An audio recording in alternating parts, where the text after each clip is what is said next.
Hello बच्चों, कैसे हैं आप सब। बहुत मस्त होंगे ऐसा मेरे को लगता है, क्योंकि छुट्टियां तो चल ही रही हैं। पढ़ाई में मन भी लगी रहा होगा साथ ही साथ।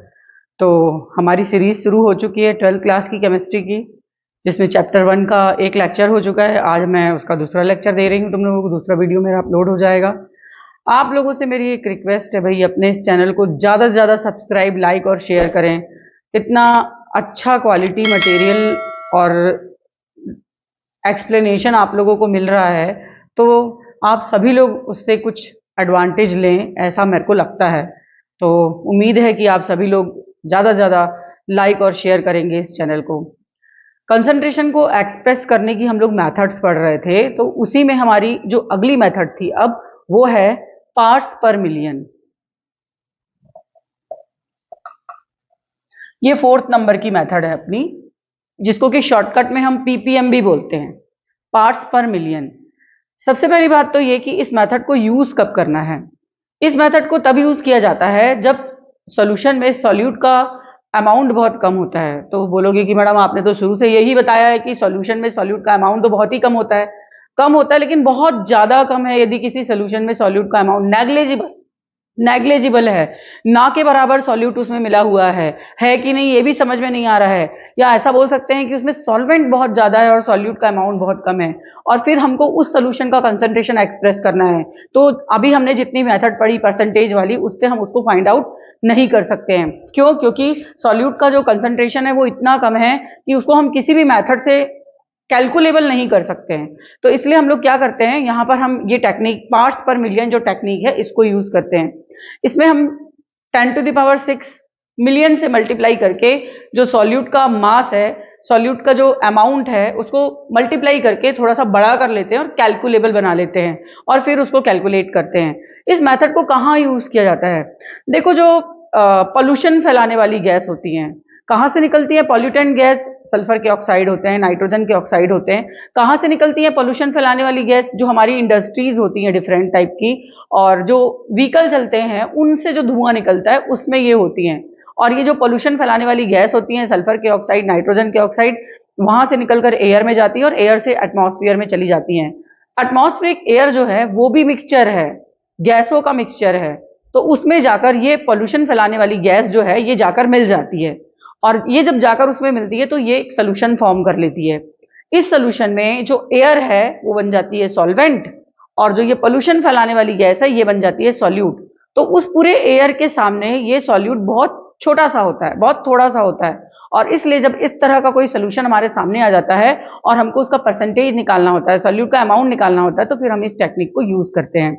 यहाँ पर हम 10⁶ 10 मिलियन 1 मिलियन सॉरी को यूज करके सॉल्यूट का जो अमाउंट है उसको कैलकुलेबल बना लेते हैं, और फिर जिस सॉल्यूट का, जिस कंटेंट का, जिस कंपोनेंट का हमको परसेंटेज निकालना है, अमाउंट निकालना है, वो हम निकाल सकते हैं। इसके लिए हम फॉर्मूला यूज करते हैं, PPM of component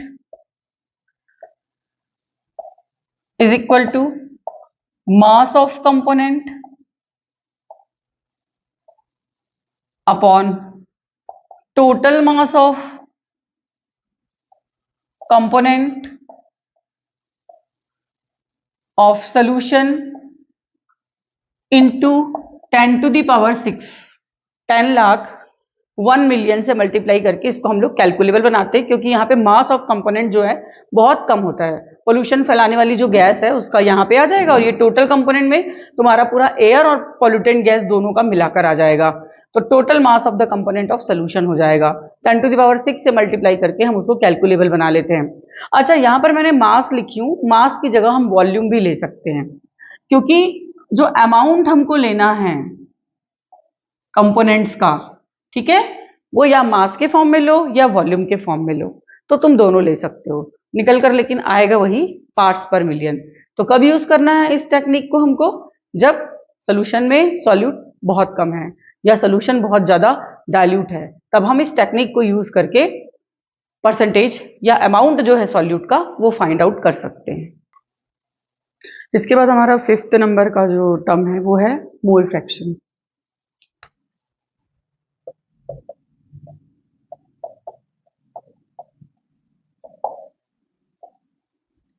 mole fraction solution में जो दो कंपोनेंट होते हैं सॉल्यूट और सॉल्वेंट, उसमें से किसी भी एक कंपोनेंट का हम निकाल सकते हैं, चाहे सॉल्यूट का निकाल लो चाहे सॉल्वेंट का निकाल लो, और इसलिए हम इसको एक्स से रिप्रेजेंट करते हैं। तो suppose we have solution A B where A is solvent, या कोई भी कंपोनेंट किसी को भी ले सकते हैं, and B is solute. Suppose mole fraction of A is X A and B is X B. Mole fraction find out करने के लिए हमको एक और टर्म चाहिए होता है जो कि होता है नंबर ऑफ मोल। बता रही हूँ क्या है।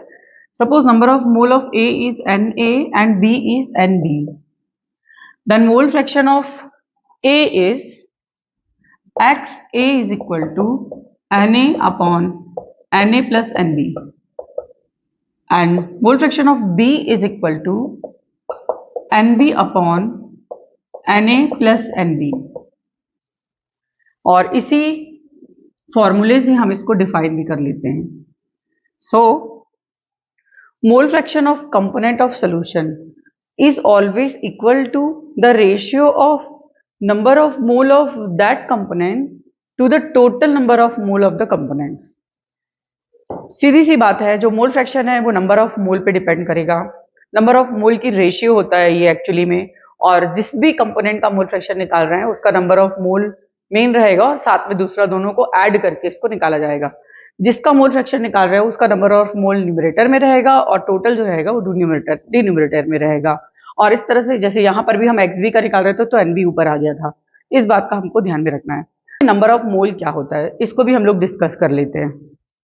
Number of mole, number of mole is always equal to mass upon molar mass. इसको हम एन से रिप्रेजेंट कर रहे हैं, मास को हम रिप्रेजेंट करेंगे डब्ल्यू से, और मोलर मास के लिए वेरिएबल ले लेंगे एम। अब ये होता क्या है इसको हम अपने एग्जाम्पल से समझते हैं। सपोज हमने सोल्यूशन बनाया हुआ है NaCl का, NaCl और वाटर का। ये यहाँ पर सॉल्वेंट है उस सोल्यूशन में और ये सॉल्यूट है, और मुझे इसका मोल फ्रैक्शन निकालना है। तो इसको मैं A ले रही हूँ, इसको B ले रही हूँ, मतलब मुझे XB निकालना है। तो XB इज इक्वल टू क्या होता है NB upon Na plus NB। अब हमें Na भी निकालना पड़ेगा और NB भी निकालना पड़ेगा। इस सोल्यूशन को बनाने के लिए मान लो हम लोगों ने 20 ग्राम वाटर लिया है और NaCl लिया है 2 ग्राम। ठीक है, तो अब हम Na और NB कैसे निकालेंगे। Na यहां पर हो जाएगा वाटर के लिए क्योंकि उसको हमने A कंपोनेंट माना है। तुम किसी को भी A और B कर सकते हो, कोई प्रॉब्लम नहीं है। तो वाटर को हमने A कंपोनेंट माना हुआ है, तो Na भी हम किसका निकालेंगे, वाटर का निकालेंगे। तो फॉर्मूला क्या है Na के लिए या N के लिए, W अपॉन M। तो ये हो जाएगा WA upon MA, WA mass of A and MA molar mass of A।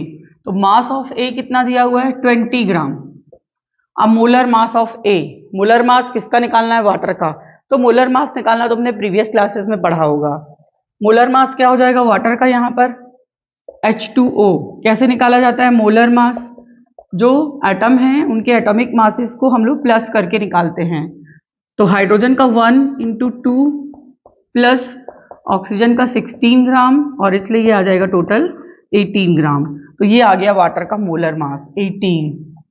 वैसे ही हमें NB भी निकालना पड़ेगा, तो NB इज इक्वल टू हो जाएगा WB अपॉन MB। WB क्या है यहाँ पर, मास ऑफ B, कितना बताई मैंने ये 2, और WB के बाद MB हो जाएगा मोलर मास ऑफ B। तो मोलर मास निकाल लेते हैं B का, NaCl का।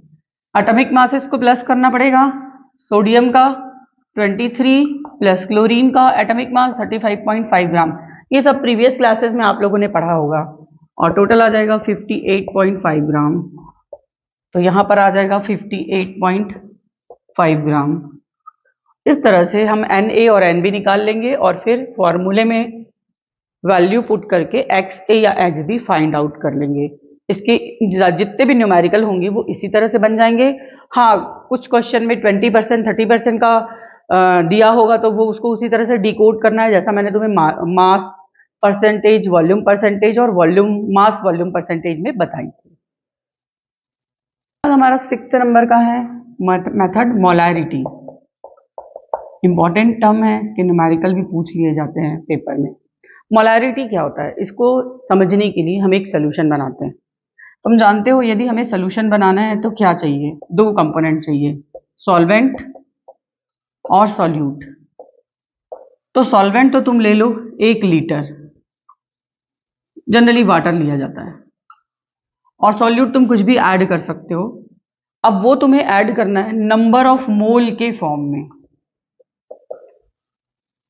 तो जितना number of mole of solute तुमने सॉल्वेंट के 1 लीटर में ऐड किया है सोल्यूशन बनाने के लिए, that is the molarity of solution. So number of mole of solute dissolve in 1 litre of solvent और solution is the molarity of solution. और इसकी यूनिट हम लिखते हैं मोल, क्योंकि मोल में लाए हैं और लीटर में लिए हैं तो मोल पर लीटर, या कई बार इसको कैपिटल M से भी रिप्रेजेंट कर दिया जाता है। मोलैरिटी है तो M करके भी लिख दिया जाता है यूनिट के लिए। तो इस तरह से जब सॉल्यूट को नंबर ऑफ मोल के फॉर्म में, नंबर ऑफ मॉलिक्यूल्स के फॉर्म में उसमें कैलकुलेट डिसॉल्व किया जाएगा। नंबर ऑफ मोल निकालना अब भी तुमको बताई मैंने इसके पहले, number of mole is equal to होता है मास अपॉन मोलर मास। तो उस फॉर्म में लेकर जब हम सॉल्यूट को डिसॉल्व करेंगे 1 लीटर सॉल्वेंट के, तो उसको कहा जाएगा मोलैरिटी। 1 लीटर को 1 क्यूबिक डेसीमीटर भी तुम लिख सकते हो। 1 क्यूबिक डेसीमीटर और 1 लीटर दोनों सेम टू सेम होता है, या उसकी जगह 1000 मिलीलीटर भी लिख सकते हो। तो इस तरह से हमारी एक स्टैंडर्ड डेफिनेशन बन जाती है। इस डेफिनेशन से ही हमको इसका फॉर्मूला भी मिल जाता है। तो देख लेते हैं इसका formula. Molarity is equal to number of mole of solute divided by volume of solution in litre. जो डेफिनेशन में लिखा था वही फॉर्मूले में हमने यूज कर लिया है। नंबर ऑफ मोल का फॉर्मूला अप्लाई करते हैं तो क्या होता है, number of mole is equal to mass upon mass of solute upon molar mass of solute. Value put करेंगे यहां पे, तो मोलैरिटी इज इक्वल टू हो जाएगा मास of solute divided by molar mass of solute into volume of solution in litre. ये litre को millilitre में change करना है तो 1000 से मल्टीप्लाई कर दो, तो कर लेते हैं। Because 1 litre is equal to 1000 millilitre. Mass of solute into 1000 upon molar mass of solute into volume of solution in millilitre. और इस फॉर्मूले से ही तुम्हारे सारे न्यूमेरिकल सॉल्व हो जाएंगे। वैसे तो ये सभी फॉर्मूले मोलैरिटी के हैं, लेकिन ये बहुत सिंपल है। यहाँ पे इसमें तुम्हें नंबर ऑफ मोल भी फाइंड आउट करना पड़ेगा, यहाँ पर तुम्हें नहीं करना पड़ेगा अलग से, सीधे सीधे वैल्यूज पुट कर दोगे तो आ जाएगा। हाँ, यदि न्यूमेरिकल में डायरेक्ट नंबर ऑफ मोल दिए तो फिर हम ये वाला फॉर्मूला भी यूज कर सकते हैं। तो फिर हम इसका एक न्यूमेरिकल भी सॉल्व कर लेते हैं। तो ये क्वेश्चन है, एक कोई सोल्यूशन है हमारे पास जिसमें 5 ग्राम NaOH को डिसॉल्व करके 450 मिलीलीटर सोल्यूशन बनाया गया और हमको उसकी मोलैरिटी फाइंड आउट करनी है। जब कभी भी हमें न्यूमेरिकल सॉल्व करने होते हैं तो वो सिंपल फार्मूला बेस्ड हो सकते हैं या कंसेप्चुअल हो सकते हैं। तो हमें सबसे पहले तो वही पहचानना है, और जो टर्म निकालने के लिए बोला जा रहा है उसका सीधे सीधे फॉर्मूला यूज करना है, वो तुम्हें बनना चाहिए। तो यहाँ पे क्या निकालना है हमको, मोलैरिटी निकालना है। तो हम सीधे से मोलैरिटी का फॉर्मूला अप्लाई करेंगे।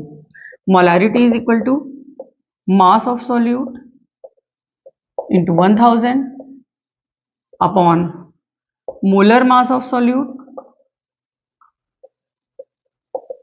Into volume of solution in millilitre. अब जो वैल्यूज हैं क्वेश्चन में उसको फाइंड आउट कर लें, देख लें क्या क्या है, पुट करेंगे उसको। सबसे पहले हमें चाहिए मास ऑफ सॉल्यूट। जब भी क्वेश्चन आ रहा है मोलैरिटी का, तो पहले उसमें सॉल्यूट और सॉल्वेंट आइडेंटिफाई करो। 5 ग्राम NaOH dissolve in 450 millilitre of solution. जो कम होगा, जो कंटेंट कम अमाउंट में होगा वो हमेशा सॉल्यूट होगा, ये तुमको याद रखना है। और जो ज्यादा होगा वो सॉल्वेंट होगा। तो यहाँ पर सॉल्यूट कौन है, 5 ग्राम NaOH, क्योंकि ये कम अमाउंट में है। और 450 millilitre of solution, 450 millilitre of solution, solvent को स्पेसिफाई नहीं किया गया है। जब कभी भी न्यूमेरिकल में सॉल्वेंट को स्पेसिफाई नहीं किया जाएगा तो तुम समझ जाना वो वाटर है। मीन्स यहाँ पर सॉल्वेंट जो है वो वाटर है, और वो कितना है, 450 मिलीलीटर है।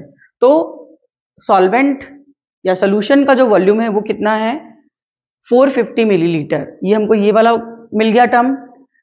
5 ग्राम NaOH, ये क्या है, मास ऑफ NaOH। तो यहां पर आ जाएगा सॉल्यूट का मास, ये जो 5 ग्राम NaOH है ये मास ऑफ सॉल्यूट है। ये मिल गया, ये मिल गया। अब क्या चाहिए हमें, मोलर मास ऑफ सॉल्यूट चाहिए, जो कि क्वेश्चन में नहीं है। तो वो हम फाइंड आउट कर सकते हैं, क्योंकि हमें मोलर मास निकालना तो आता है।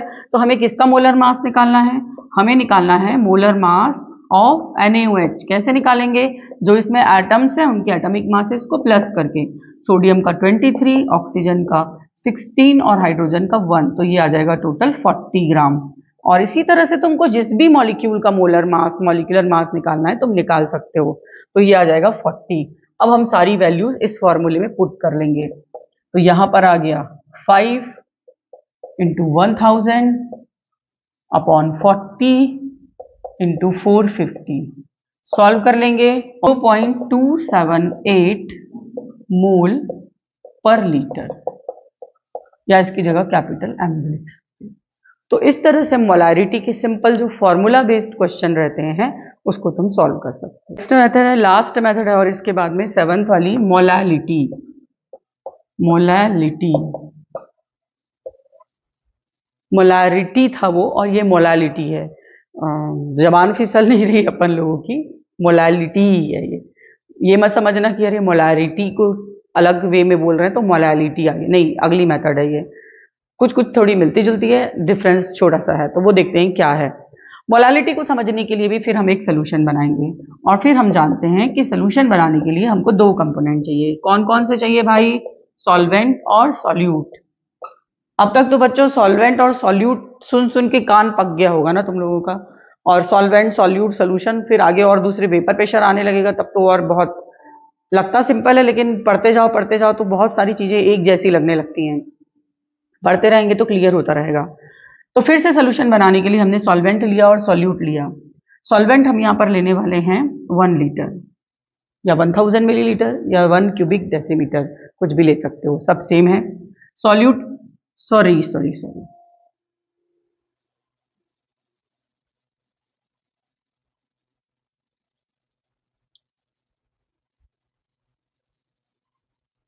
तो मोलालिटी पढ़ेंगे। मोलालिटी में भी हमको फिर सोल्यूशन बनाना है। सोल्यूशन बनाने के लिए हमको चाहिए सॉल्वेंट और सॉल्यूट। सॉल्वेंट यहाँ पर हमको लेना है मास में, तो ये हम लेंगे 1 किलोग्राम, या ले सकते हैं 1000 gram, because 1 kg is equal to 1000 gram, दोनों में से कुछ भी ले सकते हो।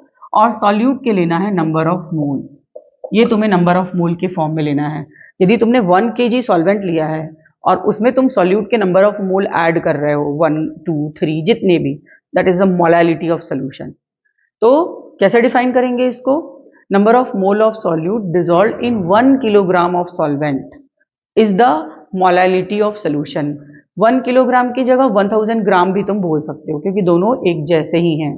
अब इसको हम स्मॉल m से रिप्रेजेंट करेंगे, और इसकी यूनिट होगी मोल पर केजी, क्योंकि मोल लिया है, केजी में उसको डिसॉल्व किया हुआ है, तो इसलिए इसकी यूनिट होगी मोल पर केजी। अब इसमें और मोलारिटी में क्या डिफरेंस है, बहुत छोटा सा डिफरेंस है।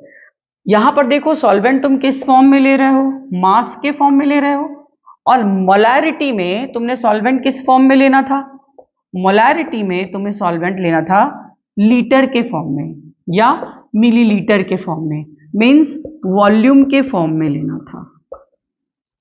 ये मोलारिटी के लिए है और ये मोलालिटी के लिए है, तो यही बस डिफरेंस है, बाकी दोनों सेम है। यहां पर मोलारिटी में सॉल्वेंट वॉल्यूम के फॉर्म में रहेगा, 1000 लो या 1 लीटर लो, 1000 मिलीलीटर लो या 1 लीटर लो, जबकि यहां पर जो तुम्हारा सॉल्वेंट है वो मास के फॉर्म में रहेगा, 1 किलोग्राम लो चाहे 1000 ग्राम लो, और नंबर ऑफ मोल तो दोनों में कॉमन है। तो यही एक छोटा सा डिफरेंस है, और इससे कई सारे और डिफरेंस भी फिर इसके फीचर्स में आ जाते हैं, तो वो हम देखेंगे। इसका फॉर्मूला देख लेते हैं मोलालिटी का। Molality is equal to mass of number of mole of solute upon mass of solvent in KG. जो मैंने डेफिनेशन में बताई थी वही मैंने फॉर्मूले में लिख दी। 1 kg सॉल्वेंट में जितना सॉल्यूट का नंबर ऑफ मोल डिसॉल्व रहेगा वो मोलालिटी है। नंबर ऑफ मोल को मैं सिंप्लीफाई कर दूं जैसे पहले की थी, तो ये ऐसा हो जाएगा मास of solute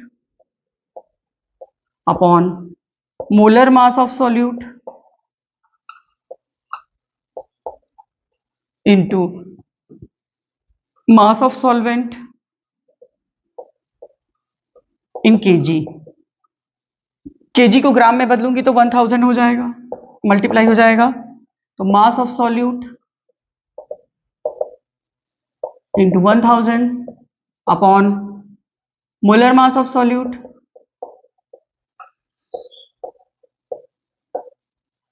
into mass of solvent in gram.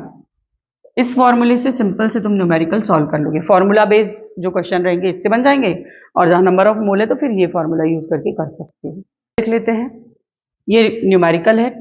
2.5 gram ethanoic acid, formula दिया हुआ है, dissolve in 75 gram of benzene, find out molality of solution. Simple formula based question है। मैंने अभी सिंपल फॉर्मूला बेस्ड न्यूमेरिकल्स बताई हूँ, फिर हम एक सीरीज लाएंगे न्यूमेरिकल्स की, तो उसमें फिर और न्यूमेरिकल सॉल्व करेंगे। अभी पहले चैप्टर कवर कर लेते हैं। तो सिंपल फॉर्मूला बेस्ड क्वेश्चन है, तो मैं सीधे सीधे मोलालिटी का फॉर्मूला यूज करूंगी, मास of solute into 1000 upon molar mass of solute into mass of solvent in KG in gram. Question में देखें सॉल्यूट कौन है और सॉल्वेंट कौन है। सबसे पहला काम यही करना, जो कम अमाउंट में होगा वो सॉल्यूट और जो ज्यादा अमाउंट में होगा वो solvent. 2.5 gram ethanoic acid dissolve in 75 gram of benzene. 75 ज्यादा दिख रहा है हमको, 75, और 2.5 ग्राम हमको कम दिख रहा है। मीन्स इथेनोइक एसिड सॉल्यूट है और 75 ग्राम बेंजीन जो है वो सॉल्वेंट है। ये सॉल्यूट, ये सॉल्वेंट। तो ये क्या दिया हुआ है, मास ऑफ सॉल्यूट। कितना है मास ऑफ सॉल्यूट, 2.5। सॉल्यूट कैसे पहचाने, अमाउंट से पहचानना हमेशा। जो कम अमाउंट में होगा वो सॉल्यूट और जो एक्सेस में होगा वो सॉल्वेंट। स्पेसिफाई नहीं किया है तो वाटर, और स्पेसिफाई किया है तो जो है, जैसे यहां पर स्पेसिफाई किया है बेंजीन, तो मास ऑफ सॉल्वेंट कितना दिया हुआ है, 75 ग्राम बेंजीन, वो भी हम लोग ले लेते हैं। मास ऑफ सॉल्वेंट 75। अब क्या चाहिए, मोलर मास ऑफ सॉल्यूट। नहीं है वो हम निकाल लेंगे। सॉल्यूट CH3COH है, इसका मोलर मास निकाल लेते हैं। एसिटिक एसिड या इथेनोइक एसिड का कार्बन 12 × 2 2 बार है, प्लस हाइड्रोजन 4 टाइम्स है, प्लस ऑक्सीजन जो एटॉमिक मासेस हैं, जितने नंबर ऑफ एटम है उससे मल्टीप्लाई करके हमको इसको क्या करना है, प्लस करते जाना है। 60 ग्राम पर मोल। यहां लिख देंगे 60 ग्राम। सॉल्व करेंगे इसको, 0.556 मोल पर केजी, ये इसका आंसर आ जाए। तो सिंपल फॉर्मूला बेस्ड जो क्वेश्चन है मोलारिटी और मोलालिटी के, वो हम इस तरह से यूज कर सकते हैं। या मोलारिटी और मोलालिटी में डिफरेंस भी अब तुम्हें समझ में आ गया होगा। मोलारिटी में सॉल्वेंट वॉल्यूम के फॉर्म में लेना है, मोलालिटी में सॉल्वेंट मास के फॉर्म में लेना है। बाकी सॉल्यूट दोनों में नंबर ऑफ मोल के फॉर्म में है।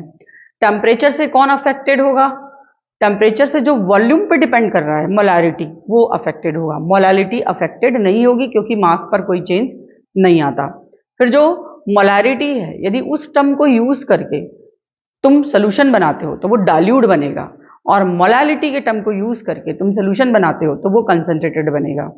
1 लीटर में जब लेते हैं तो वो थोड़ा ज़्यादा आता है, इसलिए तो इसका हमको ध्यान रखना है। बाकी ये मोलालिटी दिमाग का एकदम दही करके रख देता है, क्यों? लेकिन ध्यान से समझोगे तो बिल्कुल अच्छे से समझ में आ जाएगा। केमिस्ट्री में थोड़ा सा अटेंशन देने की जरूरत होती है, फिर सब बन जाता है, कोई कहीं प्रॉब्लम नहीं होती है। तो ये सीरीज हमारी इसी तरह से चल रही है और आती रहेंगी।